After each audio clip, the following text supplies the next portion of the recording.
मोक्षेण प्रकृतिः सूयते सचराचरम् हेतुनानेन कौन्तेय जगद्वि परिवर्तते. ഈ ശരീരം ഒരു പ്രകൃതിയാണ്, ചുറ്റും കാണുന്ന പ്രപഞ്ചവും പ്രകൃതിയാണ്. നമ്മൾ ഭഗവാനിൽ നിന്നും വ്യത്യസ്തമായിട്ട് ഈ ലോകത്തെ ആസ്വദിക്കാൻ ഒരു ആഗ്രഹം വന്നു. അതിന്റെ പൂർത്തീകരണത്തിന് വേണ്ടി ഭഗവാൻ തരുന്ന ഒരു അവസരമാണ് ഈ ശരീരവും ഈ പ്രപഞ്ചം എന്നാണ് നമ്മൾ മനസ്സിലാക്കുന്നത്. എല്ലാവരും ഈ ഒരു പ്രകൃതിയെ പൂർണ്ണമായിട്ടും ആസ്വദിക്കാനും നിയന്ത്രിക്കാനും ആഗ്രഹിക്കുന്നു. എല്ലാവർക്കും ഈ പ്രപഞ്ചത്തെ മൊത്തത്തിൽ വേണം. മോഡേൺ സയൻസ് അനുസരിച്ച് നമ്മൾ ഈ പ്രപഞ്ചത്തെ പല പല ബ്രാഞ്ചസ് ആയിട്ട് പഠിക്കാറുണ്ട്. അല്ലെങ്കിൽ പിന്നെ പല പല എനർജീസ് ആയിട്ട് നമ്മൾ ഇതിനെ പഠിക്കുന്നു. അന്നേരം ഇതെല്ലാം അൾട്ടിമേറ്റ്ലി എന്താണ്? It's nature.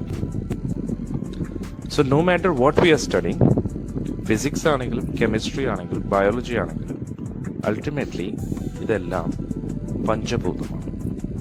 പഞ്ചഭൂതാസ് എന്തൊക്കെയാണ്? ഭൂമി, ജലം, അഗ്നി, വായു, ആകാശം. ശരീരവും ചുറ്റും കാണുന്ന എല്ലാ വസ്തുവകകളും ഇതെല്ലാം ഉണ്ടാക്കിയിരിക്കുന്നത് 5 എലിമെന്റ്സിൽ നിന്നും.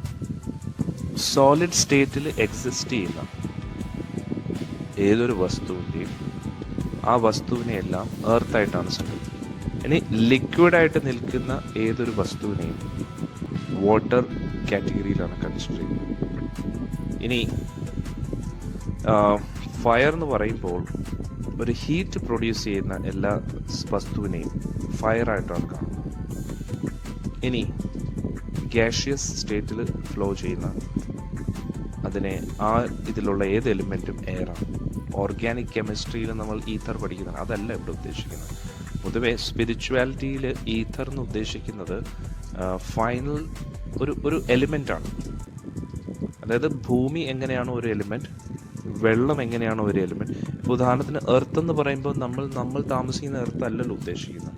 അതേപോലെ വാട്ടർ എന്ന് പറയുമ്പോൾ നമ്മൾ കുടിക്കുന്ന വെള്ളം മാത്രമല്ല ഇവിടെ ഉദ്ദേശിക്കുന്നത്. ഫയർ എന്ന് പറയുമ്പോൾ നമ്മൾ ഈ കാണുന്ന ഫയർ മാത്രമല്ല. ഉദാഹരണത്തിന് നമ്മുടെ ശരീരത്തിനകത്ത് ഡൈജസ്റ്റീവ് സിസ്റ്റം, നമ്മുടെ ബോഡി ടെമ്പറേച്ചർ മെയിൻറ്റെയിൻ ചെയ്യാൻ ഒരു ഫയർ വേണം. വായു എന്ന് ഉദ്ദേശിക്കുന്നത് നമ്മൾ ഉദ്ദേശിക്കുന്ന രീതിയിലുള്ള ഒരു വായു അല്ല. നമ്മുടെ ബ്രീതിങ് ഉൾപ്പെടെ അങ്ങനെ സൂക്ഷ്മ രീതിയിലുള്ള എല്ലാ എയറിനെയും അവിടെ ഉദ്ദേശിക്കുന്നു. ഇനി ആകാശം എന്ന് പറയുന്നതും ഇതേപോലെ ഒരു എലിമെൻ്റാണ്. അതായത് ഈ എലിമെന്റ്സ് എന്ന് പറയുന്നത് ഏറ്റവും സൂക്ഷ്മ ലെവലിലാണ് പറയുന്നത്.